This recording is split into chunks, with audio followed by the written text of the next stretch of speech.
Reconnect is, but I love to give you guys and welcome to being here. I really appreciate the time for you to be here today.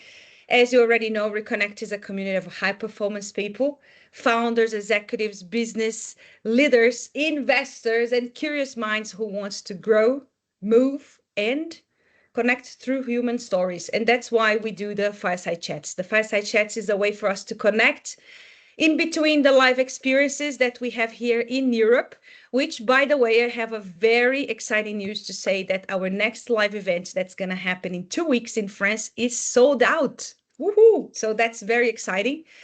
We are very happy about it. Denise, we are dearly going to miss you. Actually, all the ones that are not here, Bianca and Alex as well, because Jackson's not going to be there, but he's going to be on the cycling one. Because we're going to reunite a little bit of the team from Andorra. So we're going to have some of the people that went to Andorra coming to France. So it's we're getting tighter and tighter and tighter as a group. So today, I want to introduce you, Sabine, because I wanted to bring her into Reconnect. Because I had worked with her a few years ago, actually a few years, was what, 6 years ago, 7 years ago, Sabine? It was a while. Yes. Wait, let me, one of your Sabines, I have to mute. Yes, here you go. It was a while ago, just before COVID, and we worked on my value proposition. So I believe that knowing your unique value proposition is about clarity, is about learning more about yourself, which at certain point in time in your life, it's going to serve you, especially in your work. So in the moment it is the moment you truly understand what makes you different, where your strengths intersects with real value for others, and how you can show up with confidence in a world that's constantly changing. When you know it, decisions becomes easier, leadership becomes more authentic, and your path forwards gains direction and meaning. Sabine, the floor is yours. Let's go for it, and let's make the most of this time. Thank you. Thank you so much. Thanks, Renata. It's really good to be here. I know that we have met before and have done a little bit, but I've done a lot of research. I'm getting a bit of reverberation here. I'm not sure why. Let me just quickly. It's because you probably have to mute your phone. I've switched off on my phone and I think I'm joined twice. Oh no, she's gone completely. Wait. You need to unmute. Just unmute. Back.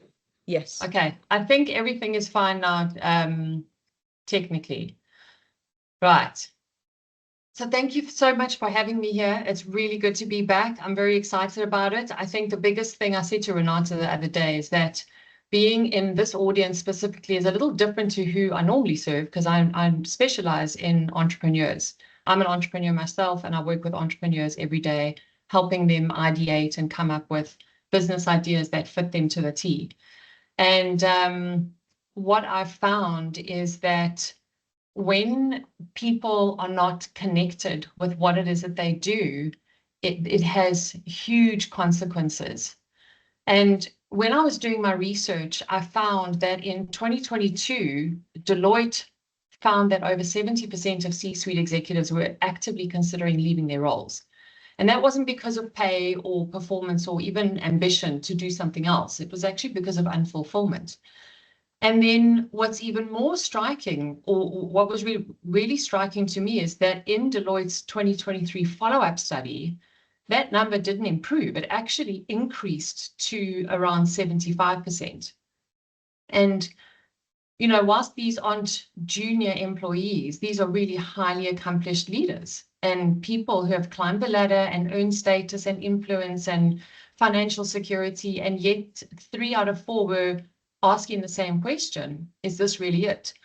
And it was interesting for me because when I looked at that stat, I was surprised. And I remember during, it was just before New Year, I went to a dinner party, and the ex-CTO of Mr. Price Group, which is one of the biggest retailers in South Africa, was at that dinner party, and I was talking to her about that stat because I had just actually discovered it. And I said, is this something that you can relate to? And she said 100% that was her, because she had climbed so high and done so well. And then she got to that status and she was like, well, is this it? Does it really feel like a fit? And she left. She now does her own thing, but she's in a business that still doesn't feel like it's the right fit. So she's still in a searching mode where she's wanting to find something that gives her a lot more fulfillment. And this pattern doesn't stop in corporate leadership. Globally, millions of people attempt to start businesses every year. Yet the majority of them fail within the first 5 years, not always because they lack the skill or the effort. People work really hard, but it's because what they're building doesn't actually fit who they are. And at the same time, Gallup has consistently reported that only around 15% of people worldwide feel engaged in their work. And that means that the vast majority of people across industries and roles and income brackets are either disengaged or disconnected or just enduring their work, which is really sad because work is can be such a joyful thing. And in multiple global studies, a significant percentage of people have said that, and this really blew my mind, that they would be willing to trade a portion of their salary. I think it was like 23% of their salary for more meaningful work. Now, that's not a motivation issue or like a work ethic issue. It's a fit problem. Now, when you look at the cost of misalignment for individuals, it's like wasted years or chronic fatigue and burnout. This is what I see with a lot of people that come into my business who are wanting, all these aspiring entrepreneurs who are trying to find the right business to do the right niche. And a lot of them come into that entrepreneurial space because of burnout and anxiety and like something's off for them.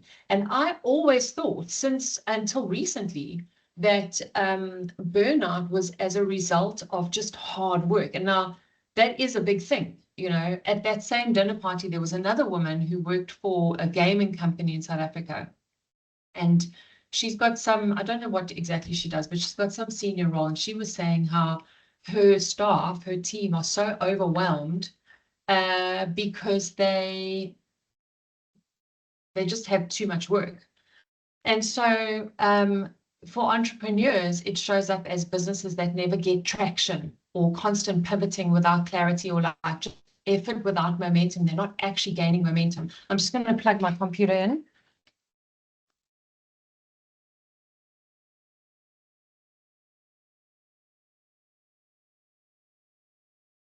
And so it's really costing, this one thing of fit is really costing a lot of people. I see it a lot with when entrepreneurs are trying to find their niche, they kind of choose a business model, they choose an idea, and then they go and this is mostly online businesses. They start advertising and they get no traction. Nobody buys from them. They can't make sales, and it's because the authenticity isn't coming out. It's not. It just people can sense that the fit is off. And looking at Gallup, they actually did a disengagement study, and they said that it's the estimated cost to the global economy is $8.8 trillion every year in lost productivity. Now, that's massive. And what's interesting is what happens next. So when people feel the tension, whether they're employees or founders or executives, they start thinking about change. And maybe they want a new role or a new business or just, something new. But the problem is there's very little attention that's given to whether the next step is actually a better fit. So then people do change roles, and then the pattern repeats itself, and they start businesses, and then the misalignment simply wears a different uniform. And now some people may love what they do, and that's fantastic. So it's not like everybody across the board, and this is not painting this, the picture that everyone's been painted with the same brush. I know that there are people who love what they do, and that's fantastic, but there is an enormous amount of people that are struggling and they don't know why. And so they are using the wrong strategies to try and solve this problem. And all it is fit. So before we go any further, I want you to do a quick internal check-in. You don't need to share this, it's just for you.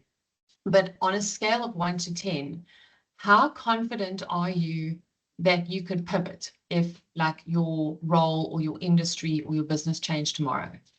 Just notice the number, and that number tells a lot, not just about success, but it's about the adaptability. And if not for you, like you might be in a position where you are perfectly happy and everything is absolutely hunky-dory, but is that the case for your teams? Now, when we look at change, it's inevitable, but the timing is very rarely predictable. So we always need to be ready for that change. And so it might be a global disruption, like a pandemic or something, you know, an industry that changes because of AI or just technology that improves. And I mean, there's been entire industries that have been wiped out by, you know, just improvements. But maybe it is a planned transition. Maybe it's retirement, or, you know, it's just something that you've decided you want to make a change. But whether you're prepared for it, that's the big question. And I remember when the pandemic hit, our family business had just been sold about a year earlier. We were in construction. We specialized in swimming pools for resorts and hotels, and we had a staff and we had stock, and we had, it was a lovely business. It was really hard though. And you know, I kind of felt really relieved that, you know, I didn't have to pay all these salaries and have all these. But at the same time, I also felt a lot of empathy for the people that we sold the business to, but the founders everywhere, business leaders everywhere. And I kept asking myself, like, what would I have done if we still owned the business? How would I have paid for those 30 families to survive? And around that time, I remember doing some research on how could I make a difference? How could I help? And I came across an article by James Caan. He's the original dragon from Dragon's Den, and I think he's the biggest recruitment investor globally. And what he said is that in a world where traditional job security, at the time, that was like a big theme. He was saying, you know, where job security no longer really exists, you need to become you Inc. And also where there is a huge amount of competition. You can't build yourself around a company. You have to build it around yourself and who you are, your unique value, your contribution, your ability to adapt. And that what happens is it allows you to be adaptable when you are basing everything on your unique value proposition. So the next question is a little bit more practical. If your job title disappeared tomorrow, what would people still come to you for? Just notice what comes up really quickly. What would people, I mean, and that could also be in just your private life. Doesn't necessarily only have to be in your job. What do people come to you for? So that instinctive answer that just came to you is potentially where your portable value lives. That's where you can create that adaptability. It's just a starting point. So over the last 6 years, working with entrepreneurs and professionals and leaders, I've seen one pattern repeat itself over and over again. People don't struggle because they lack talent. People are brilliant. They struggle because of misalignment or fit, whenever there's some kind of an edge or an issue. And so what I developed, and that was actually me as well, I didn't want to stay in the construction space or the brick and mortar space. I had already started studying online business. And so what I found was struggling to figure out, like, what unique value do I have that is going to be competitive with all the noise that was online? How was I actually going to stand out, and how was I going to exchange value in this space? Because I didn't actually want to be tied down. I wanted to have freedom, and I wanted to be able to travel, and it's actually afforded me the ability to move countries without disrupting my business. We moved back from the UK to South Africa. And so I developed a process that I picked up in my radio career. I used to help businesses in radio find their unique value proposition. And so what that entailed was just, it was like an audit, it was like asking them what made them unique, why are they open, what do they do, what made them different, and all of that. And so what I did is I thought, well, what I used to do for businesses, let me do that for myself and figure out if I can figure out my own unique value proposition. Because if a business has a unique value proposition, then a person should as well. And so I based it on 5 elements. And it's quite closely related to Ikigai, but because it was specifically related for like how to create value for a business, I added an element. So there's 5 elements. The one is passions. And by the way, with passions, I found one of the problems that I found when I was in business was that people would say, sorry, when I was learning to find my value, the so-called gurus out there, the incubators and all of that stuff, were saying, well, all you need to do is you need to find the convergence between your passion, your skill set, and market demand, which makes sense. It's a very practical way of looking at it. The problem was for me, and this is not for everybody, some people know what their passion is immediately, and they're like kind of chomping at the bit going, I'd love to start a business that involves photography or golf or sailing or whatever. But I didn't really have an obvious passion that I really felt connected to, that I could really bring value to and have a long-term sustainable business that I felt really good about. I struggled with that massively. And so I kind of looked around to find, well, how do I actually discover my passion? How do I do that in a practical sense? And people were saying, well, like, what do you love? And what do you love doing? And I was like, okay, it just didn't feel like enough. Didn't feel like enough. And I think a lot of people can go on the internet and find their passion and kind of go through a few questions, but I found it wasn't sufficient. And so I did a real deep dive on what they could be. And what I realized is that because I didn't have an obvious passion, it was something that was a combination between my values, my experience, my skill set, and the problems that I could solve. It was a really interesting dynamic. And so that's why I've now really honed in on niche speciality for business incubation, is because I found that there's a lot of people just like me who don't really know what their passions are. And so they need to have a process that extracts them. But anyway, be that as it may, those 5 elements, number 1 is passions. Number 2 is your skill set, obviously, because you need to be able to have authority in what you're doing and a capability. Then your natural gifts, which is, in my belief, when you obviously with your natural gifts, your aptitudes, very little work on them allows you to do really well. And so when you are applying your aptitudes in whatever you do, it's really useful. And I think most people do, but there's a lot of people that don't. There's a lot of people that go the path that they think that they were supposed to. I think things are changing as the younger generation are kind of coming up into the work world. But I think the older generation just had sort of like these box ticking exercises, and they were like, right, what are you going to do? What earns good money? What gives you stability? What allows you to start a family? And then you kind of fit yourself a little bit in there, and you kind of do what you got to do, because you've got to earn money and you've got to make it. And then you kind of do your more meaningful stuff outside of work. And that's also fine. But when you are connected with your natural gifts in what you do every day, that it brings lightness to your work. It brings a lot more ease and a lot less kind of struggle. So that's number 3. Number 4 is your values. Obviously, when we work with any kind of business or customer even, we have to share values. Nothing worse than having a customer that's not a good fit. And then obviously the mission. So the mission is the thing that I added in there, because, when you look at Ikigai or whatever, it kind of looks at the convergence of 4 elements. But I found that with business, it's really important to have a mission that we're on. So the mission is, it's not that sort of lofty. It's actually a problem that you solve in the market. So it's something that you care about, though.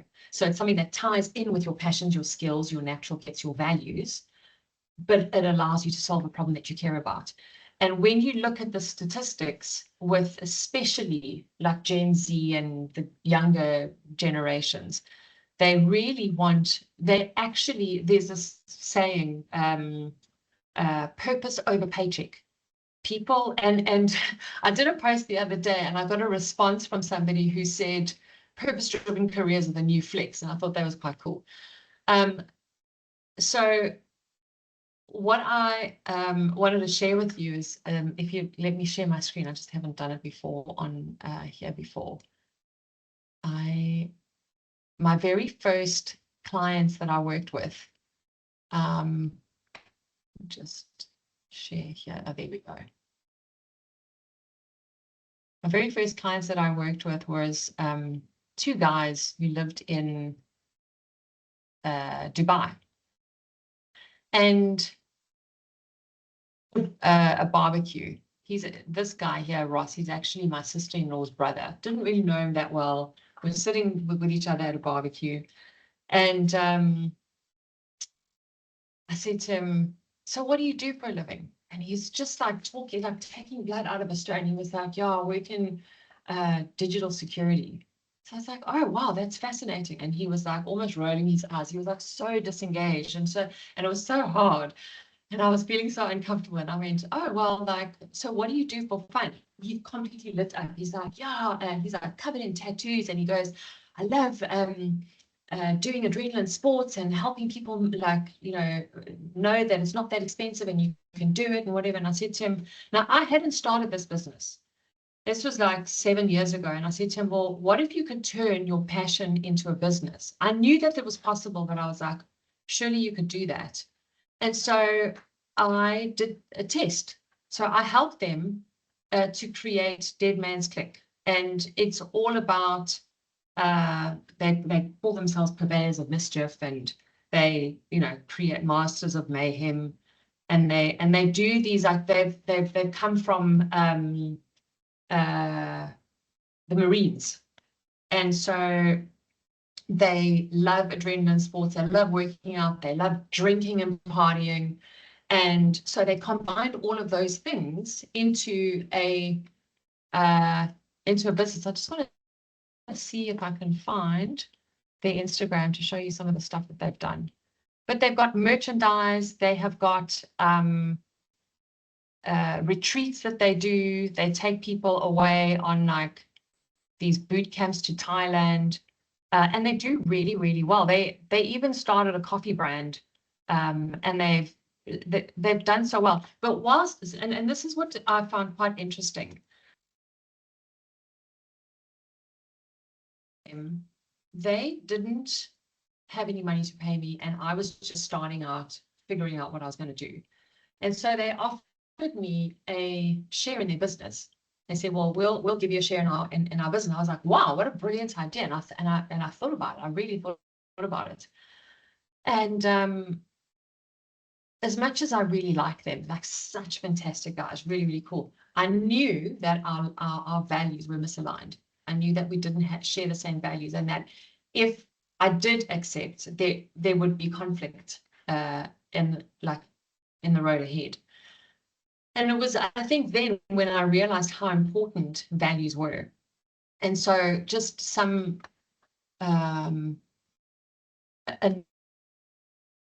another example of somebody that actually reached out to me just the other day.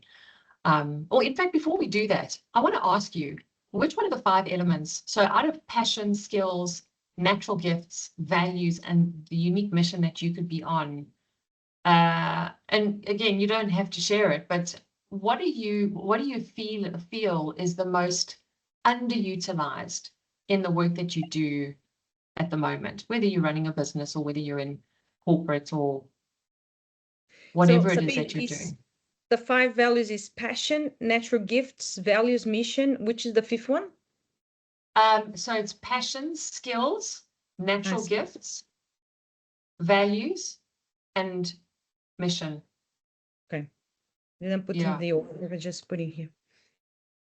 Oh, okay. Thank you.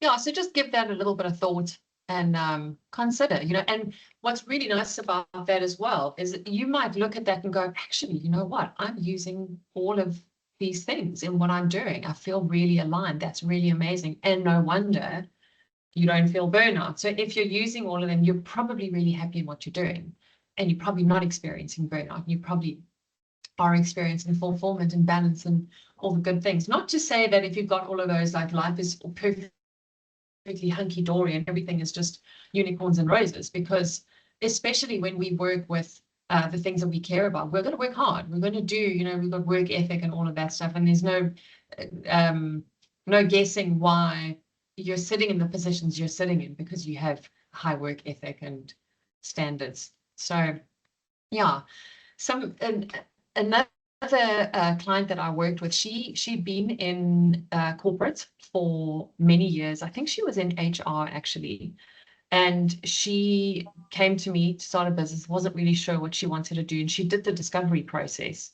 I've got a structure to take you through a whole set of questions to help you really find the practical application of all of your elements that isn't just fluff, but actually gives you like a commercial viable business idea. And she came up with a business idea. I'm actually just find her shop, and I'll share my screen here quickly. So she came from corporate, she was using her skill set, and she wasn't unhappy in her job, but she knew that she wanted to do something a little bit different, and she had no idea that she was going to do this. Let's just quickly share this. And what was so cool, makes baby blankets. Her first product was a little baby blanket with a scripture in it. So it's got like a little satin corner, and then she put a Bible scripture in there, which connects with her values and her belief systems and her passion for babies and her creativity and all of that stuff. And it was lovely because I'd actually forgotten that she was out of my mind, and I'd worked with her about a year ago, and she messaged me a few days ago, which was amazing. She did so well with such a simple product that really aligned with who she was as an individual. I'm really happy about that for her. And so you just don't know. She had no clue that that's what she was going to do. It just didn't even cross her mind that that was a business or something that would fit her. And she feels just so happy with it. And so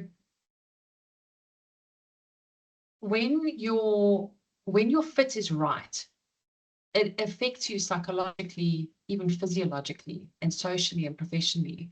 Your confidence rises in when fit is right. And if you have ever felt like a really good fit in what it is that you do, like you have more clarity, and your burnout decreases, and your collaboration improves, and it just all kind of seems to work well. The momentum just keeps going. But when the fit is off, and this is impacting many people across the globe, you've got burnout that just looks like too much work. If you are a good fit, you can get through the work. And then you've got the disengagement, and that what was it called? The quiet quit, I think it was. And then you have those performance dips, and you've got this impact of misfit all over, from an entrepreneurial perspective to a corporate perspective. And when I was preparing for this conversation, I looked into the corporate data. I haven't been in corporate for ages, since I left radio. And even then, radio wasn't exactly that corporate. We used to play music in the station, and I worked in the radio stations, and it was really fun. I mean, but it was quite corporate though. But I had to do some research. I had to look and see what was going on, and Gallup and Deloitte and McKinsey, and those numbers were pretty alarming. And while I don't work in corporate anymore, I actually started to feel a responsibility to bring this work into the corporate space, because there is a massive cost of well-being and performance and revenue that doesn't actually need to be that way. And if you lead people, it might be something to consider. Like, in fact, before I say this, with some of the stats that I was looking at, and this actually came from Deloitte, is that leaders' perception of their team's happiness and well-being is exceeding what it actually is. So you've got people, leaders, thinking that their teams are around about 87% happy in most areas. There were just different graphs and things which I won't bore you with, but they but when you compared that to, because what they did is they interviewed a panel of 2,200 people, and half of them were execs and half of them were just kind of middle management and employee status. And what they found was that they asked the same questions about happiness, fulfillment, pressure, or like a whole bunch of different things. And so the overestimation from the execs compared of like 85% to around about 57% of the reality of how people were actually feeling, how happy and fulfilled they really were. And so, you know, consider this: if you are running teams, where does the most friction in your team show up right now? Is it with like an energy issue? Is it with a time issue, like an alignment thing? Do you think that your teams are aligned? And I would be really curious, because, you know, just kind of not being in corporate, I would love to know where you personally feel the misalignment is. I met with another woman who runs a very, very busy team, and she said that they're all very happy with what they do. They love what they do. They're very engaged. Or no, they're not engaged, but not because they're not fulfilled, but because they're overwhelmed. And so that was quite interesting, because the data says that it isn't because they're happy, it's because they are unfulfilled. So just really interesting about this whole fit conversation. And it got me thinking that, imagine, you know, when you look at the recruitment side of things, imagine you had individuals who knew their values, their mission, their unique value proposition. There are so few people, the amount of people that I have worked with who have had their own businesses, had successful careers, PhDs, all kinds of things, but they've never actually done that internal work, because a lot of the focus is external. And I mean, that's just the culture that we come from, but people don't take the time to really look at what is internally going on, to see, well, what do I actually want? What do I really want? How you show up for a business. I mean, my husband's been in corporate all his life, and I've had many conversations with him about when he got to exec level for multinational companies. He worked for Diageo. We traveled. We lived in Uganda, and we lived in different places. And he was saying how you're constantly trying to align the business values, and you're trying to make sure that the customer is connected with the business values. But when you try and connect the staff with the business values, it's and this is based, and I might be completely wrong, but based on the data that I've looked at, what companies will do is they will try to be more transparent and try and reveal their values and their mission, and show their employees what they're up to and what the business is about and everything. But what I found was missing was that where were individuals doing that deep work so that they could find that connection. And I get that, like, if you were to do that midstream, where you've got an established team of thousands of people or hundreds of people, and suddenly you go, oh, well, let's just do like a deep dive into your values and your mission and all of that, you could find that some of the staff might go, well, actually, it's not a fit. Actually, I do want to leave, and this is not right for me. But in the same breath, those kinds of people are costing businesses a lot of money, and the data shows it, because they might not be as engaged as they should be, or as they could be. And so maybe for everyone, it would be better if they were in a place that was a better fit, more alignment. And so, yeah, this is... Sabine, yeah. Let me interrupt you a little bit, just because I think there's something very interesting here with some of the people that are here on the call, that I'm actually very curious to know their perception, right? Like Emma, even Denise, that work for big company, Alex, Bianca as well, that lead big teams. My question is, for both, for all these people that I'm not, for everybody here in the call, is really going to an interview that you be your true self is going to get you the job. I had terrible experiences with that, right? That I go there and I want to be my true self and express everything that I can do. I often actually scare people. I don't get the job. I actually am a position that is overqualified or too ambitious. I once they told me that I am too happy, right? So I said, I would never get a job in a corporation. So to get a job in a corporation, in my experience, and that's why I ask all the crew here on the call, because you're all like in very senior roles in corporations, actually going there and expressing your true self, it's counterproductive. It goes in the opposite way. So I'm curious to know your perspective, maybe from Emma, Bianca as well, everybody, Alex, Denise, you work for Lycra for years. Like, is it really good for you to go there and say everything you want to do? Right? So I don't know. I am challenged about that.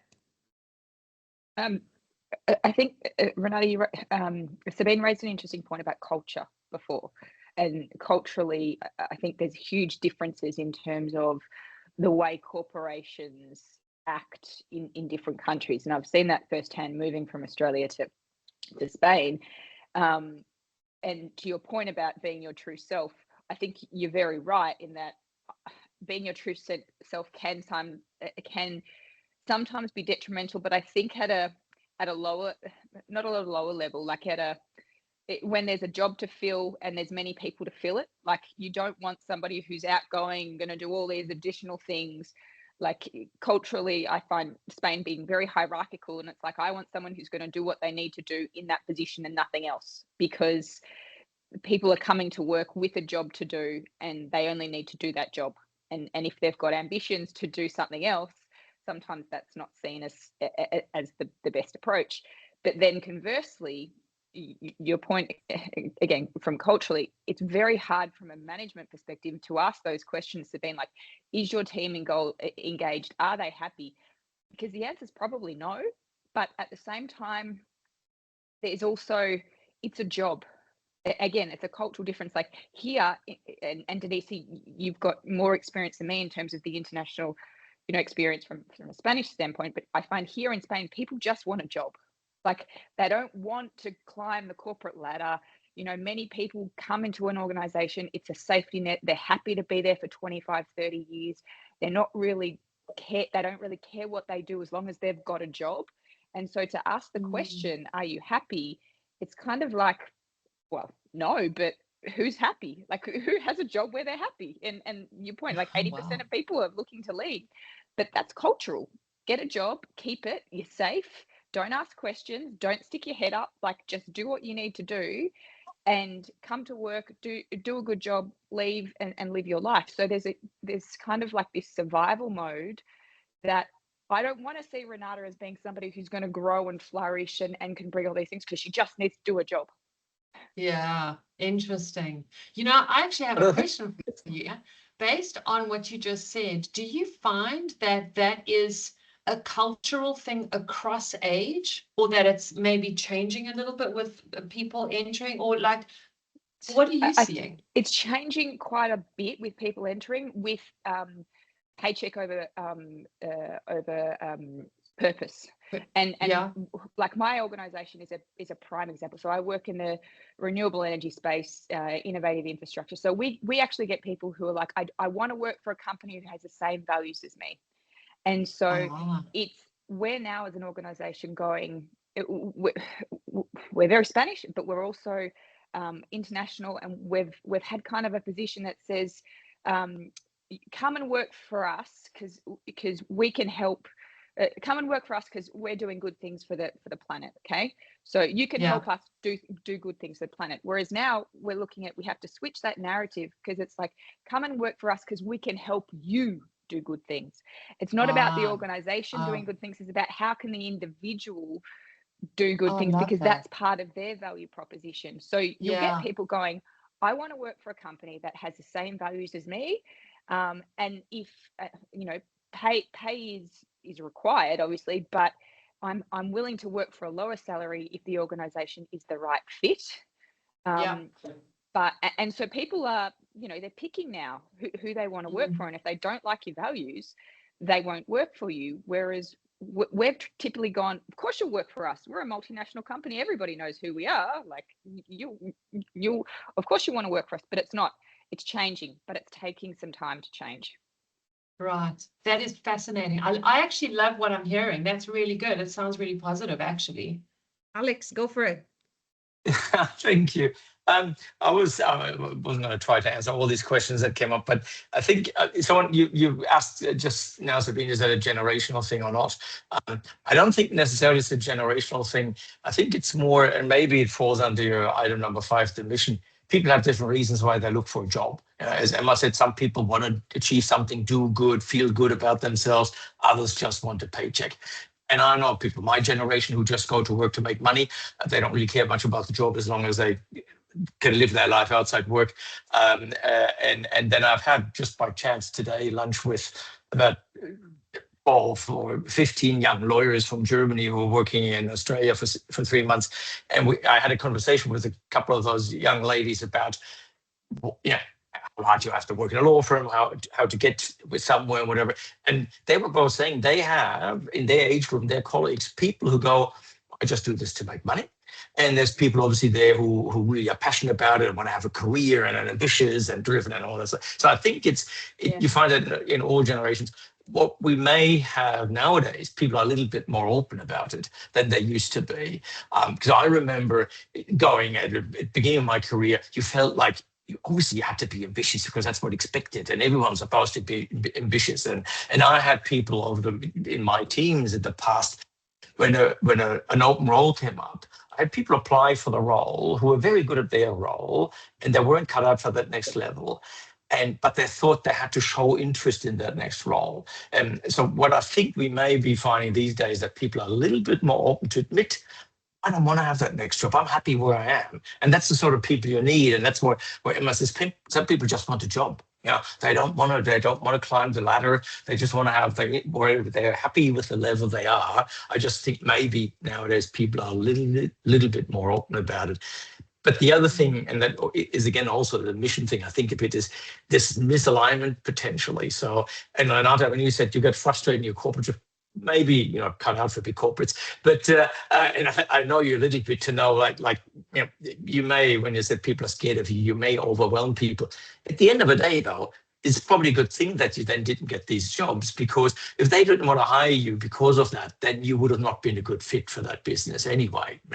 And it's not just an excuse to say I didn't get the job because I wasn't a good fit. I mean, that is the important part. So being yourself to a degree is important, and showing your values, for instance, because Sabine said before, if your values are misaligned, there's not, like, my worst workplace experiences ever have always been when I realized that my values weren't aligned with the shareholders' values or the owners or whatever the circumstances were. So that's where you got to be yourself.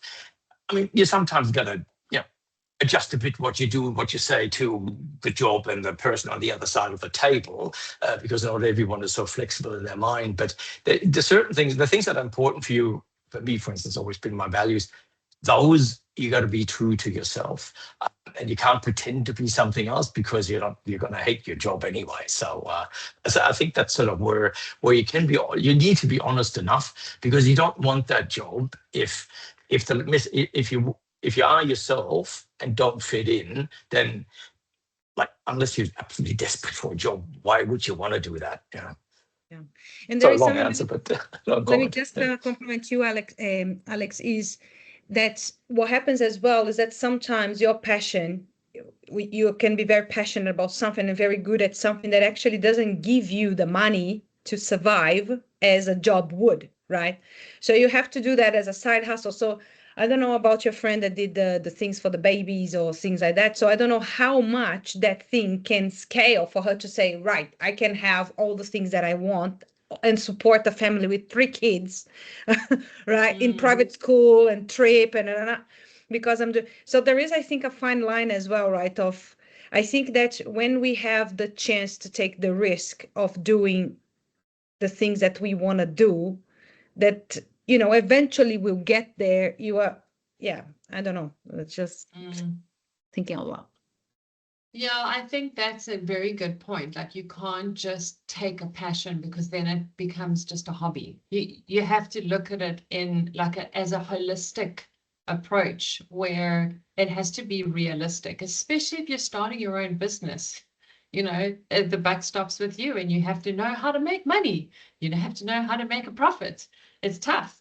It's really tough. I think a lot of people don't know that. And I think people get a disillusion where the amount of people that I see who come to start businesses are not entrepreneurs. They're not. It's just that they are disillusioned in where they're at and they think that, oh, doing my own thing is going to be amazing. And they don't realize the reality of it.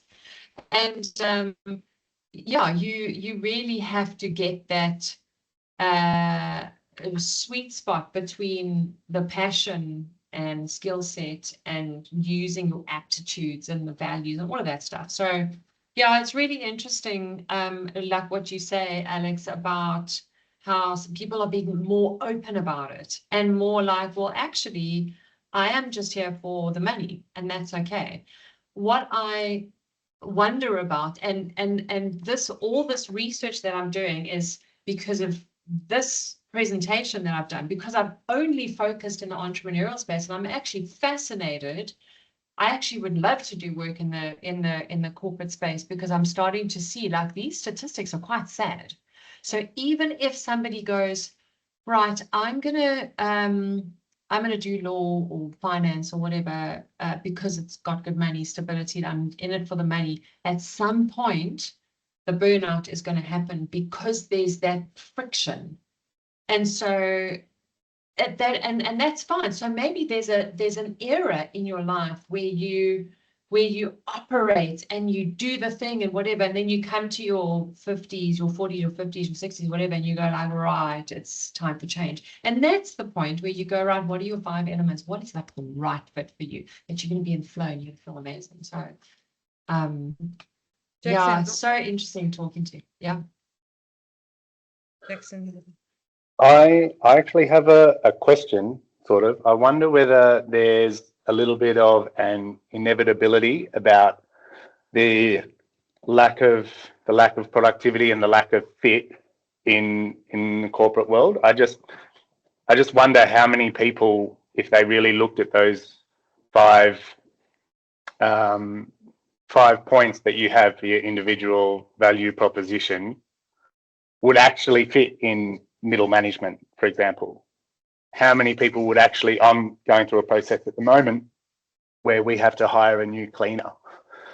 How do you get productivity from a position, and there are more and more of them, I think, when people really don't want to do the job? In agriculture, every year we come to harvest, it's nearly impossible to find people to pick grapes, for example. No one wants to do it. No one will do it. And I just wonder, how many people do you think can actually take their passion, skill set, gifts, values, and mission and fit it into middle management in the corporate world? If you're running your own individual small business, then absolutely makes perfect sense to establish a business around your own values and your own skill set. But I just wonder, in the bigger picture, whether it will fit, and whether that productivity gap and those very large numbers that you mentioned are just inevitable. Yeah, that's a good question. I wonder. I don't know. I mean, I'd love to actually continue consider questions like that, and yeah, just kind of look into what kind of impact it could have on any level of employment or any type of job. Like, would that have a major positive impact, or would it only apply, like you say, to a certain section of the market? I don't know. It's a good question. I have something to share here on this topic, Jackson and Sabine. The unique value. I keep wondering if people were to be engaged in a cause and feeling part of something would make it better to hire this type of people, Jackson. So for example, if knowing a little bit of the business that you work with, being a family business, something that's very unique. So I don't know, I'm just thinking out loud. I'm not saying that that's the solution, right? But I'm just thinking because it's not a corporation, or maybe it's just something smaller that have actually a cause, right? That has a core thing in there. Like they are very adamant about the not the privacy, but how to say, to be something special, something unique, something that not everybody goes to. But you make that a statement of a cause, that if you're part of this, you're part of something that nobody else will be part of. It's not like a job that you apply and you come as a corporation, you tick or not tick. Like for you to be here, it's like special, right? But this is something that needs to be communicated as something that is special, right? Is a little bit, I have a call, Sabine, with somebody that works with Jackson, and the whole call he was sharing with me about how unique, how family oriented, how you would get to know something very, how can I say, that nobody would know unless you know them, right? It's amazing. Like it's like if you come here to visit me and you go to have the the the the ravioli with the nonna that is there folding the pasta, right? This money can't buy, right? You can go to any Michelin restaurant and have the best ravioli in your life, but going to the nonna where she's there doing the pasta, folding the cappelletti, right? Putting the thing by hand. This is what make the experience unique, right? You come here and you say, wow, I went under the ground into that cave and I found a cave from 90, 80, 100, whatever the guy said to me there, that they started the business. Like it's something unique. So I was wondering if bringing that sort of thinking to a recruitment, right? So like you're not coming for anything, you're coming from the thing, even for the lowest role, like a cleaner, whatever it is, not putting hierarchy in things, but would it somehow engage people? I don't know. The question, the putting the idea out there. And I think that's the interesting question. How do you combine that with what Jackson said, that inevitably a lot of people don't have the chance to be the CEO or Yes. have this super special experience or feel special. It's just that is unfortunately the truth, that a lot of people end up in reasonably normal jobs, mid-level jobs. And I think that the trick is to how do you still to engage them? And I know I always, every time, and you said that a few times, Sabine, and there's nothing wrong with saying, are people happy? I never forget the best HR leader I ever had always said, it's not about staff being happy, it's about them being engaged. So it's how do you, in a job that, and obviously, I mean, picking grapes is hard work. How do you get people to go, I still feel this is something exciting, something special, or something? And this comes then down to, which is why you need to personally find your, I guess, unique value proposition, and the company needs to find that as well.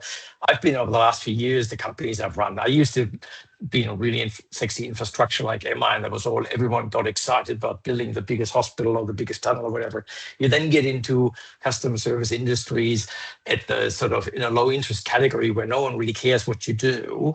You still got to get people to understand that this job is still important. So being a cleaner, still value, and that's sort of the hard part, is how do you convince yourself first and foremost, and then your people, that whatever the business does, if it's property management or running a cleaning company or being the cleaner, whatever, there's still value in that. Somehow you're adding value to society, you're adding value to that particular family you're working for, whatever it may be, to say you still feel good about what I do, make some sort of difference. And I think that's the hard part, so that your middle managers and your lower level managers don't feel I'm just a cog I'm just a cog here, no one cares what I do. And that's sort of where the more authentic the leaders are in believing what they say about why this business matters or why what we do matters.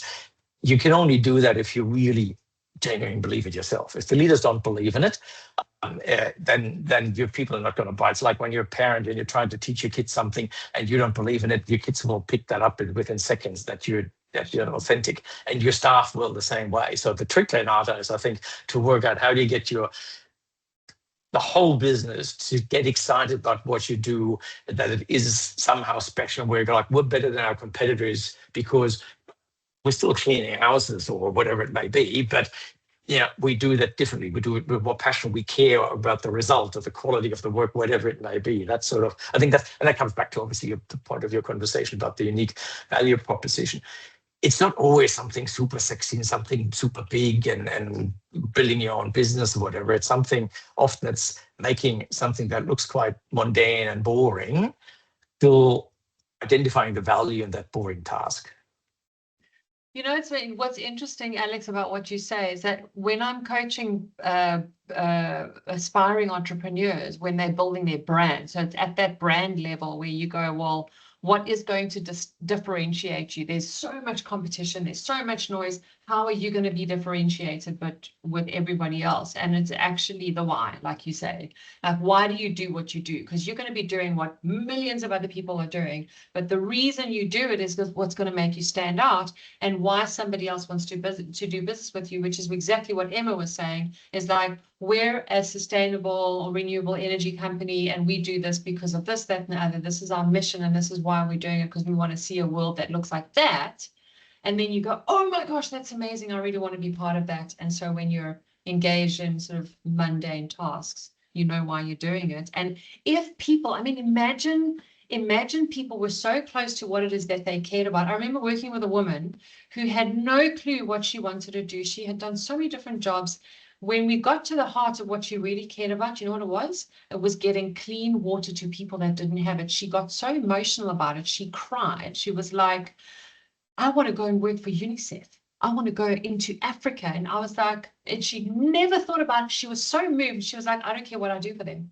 I just want to go do that. Because the mission was so important to her. So Renata, what you said is, yeah, it's about getting on board with the mission and combining, like, do you have the same or similar mission? Yeah, I actually have, just to wrap this up, we are getting to the time. I have two cases of two people that I know that are in the network, are here within Rekonnekt. One have a business. He has a business for Bernardo. You got to know him. He did the Everest. He has a business in Brazil. I actually invited him to come as one of the masterminds for us to help him with his marketing area, which we have a lot of marketing experts in here. I shared this with Sabine as well. By the way, I need to connect you with him, Sabine.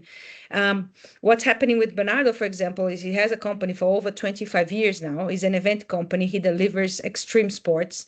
And his biggest challenge is making the people that works in marketing understand what is in his head, that how he wants to get the communication out there. So what happens is because not everybody that works there do the sport, that, do the extreme sport. No, it's not just extreme triathlons, runs and stuff. What he feels is that when they communicate, because they don't feel, they don't understand, they don't have the oomph of what's going on, when they write, it don't express the real feel of the thing. And because he's a sales guy and he's a huge marketing sales driven person, more sales, guy driven, he doesn't feel like the communications that's going out there, it's helping him to market and sell his events, right? So this is, and what happens in his company is, because of that lack of understanding of how to lead that, he has a huge turnover. Huge. Everybody wants to go because he starts to treat people bad. He starts to lead being rude and doing things that are wrong. So it has a huge turnover. So that segment will never fix, because there is always new people there and nothing ever fix, right? But ultimately, people also don't know. I was telling him, people don't know your mission, mate. That's why they are going out. There is a beautiful mission behind it, but he just can't express that. For the other hand, Vita, which is a business that's now also sport as a partner with Rekonnekt. They are based in South Africa. They do clothing, cycling clothing and hiking and movement clothing.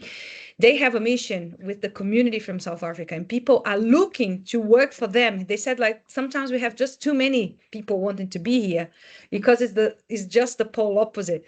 So maybe we should do something, a business case, bring them to the call and do like a confrontation on how, one or the other things, and have the vision of one that's not working and one that's working well, and do the right. Yeah, I Just think a that would be suggestion. fascinating. I think it would be a very good exercise. Yeah. Definitely. Definitely. Renata, I have one very quick thing to share just on that.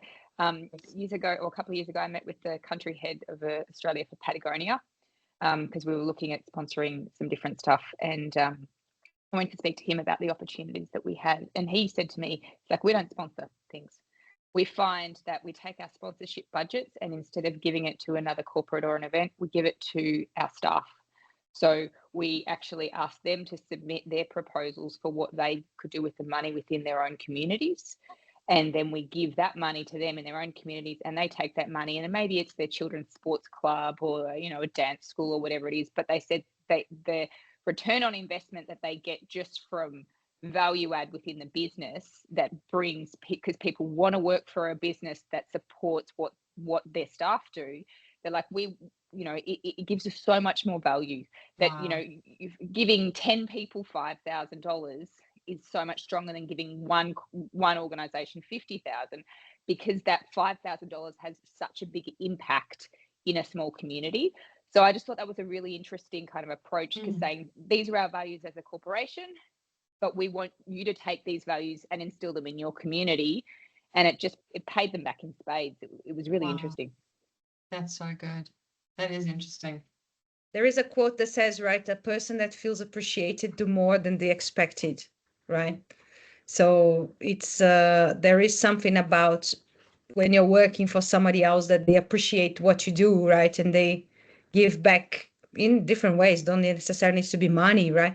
And then you say, right, I'm gonna do the extra step, right? Then you keep going for it because you think about them, you care about them. So this is something so important, which goes back into the mission values, probably. Into the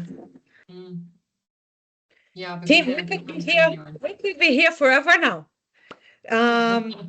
I think maybe the second opportunity we had with Sabine, we can actually carry on with that potentially. We're gonna talk to you, Sabine. I think that's gonna be a good opportunity. Next, our next Fireside Chat is gonna be, so Gabriella's Fireside Chat for the Australians, Bianca and Alex that are here. We will need to postpone to May because she's not gonna be able to make it in February. But she's gonna be able to make in May Australian time, and we can, overcome all our, you can have a Fireside Chat with her. So our next one coming up, it's going to be a new one, a new format. It's the mastermind, right? So the mastermind is, we are going to be bringing a problem of a business, right? Of somebody, a founder, an entrepreneur, or even a business, a person that's working in a corporation. And we are going to be, let me just spot the right one. And we're going to be, sharing the problem before with the community. So I'm going to be putting the business case before. So it's going to be like a dragon's den. Yeah. So Bertrand is going to come, he's going to give a 5 to 10 minute pitch of his company and what's the problem. And we are going to discuss together on how to help him to overcome the problem, because I think that there is nothing better than real, like this kind of conversations, right? And we come up with our experiences. So I'm very excited for this mastermind. I'm wanting to bring Bernardo as well, Emma and Denise that are high in the marketing space, for him to come here. And Sabine definitely have to come to help him with the mission. He's having a big time problem there with turnover. He was sharing me a podcasts. If you're sending me messages of 10 minutes, this guy can make a 25-minute voice message. I saw in the morning, I said, oh my God, okay, let's go for a ride. two times faster. And then I shared with him about the mastermind that we are doing. And he said, Renata, I'm on. I said, do you have problems to share? He said, I have no problem whatsoever. I need to fix this problem because, of course, it's costing him a lot of money. So Bernardo probably is going to be the next one in the line. And anybody that has anything that you would like a group to help and discuss, I think this is a great opportunity for us to put hands-on into this, into a problem so we can move forward together. Tim, thank you so much for your time. It was lovely as usual. Sabine, thank you for sharing, for, brainstorming here with us, our unique value proposition. And we'll see you in our next Fireside Chat very, very soon. And Emma and Jackson are coming here to Siberia this weekend.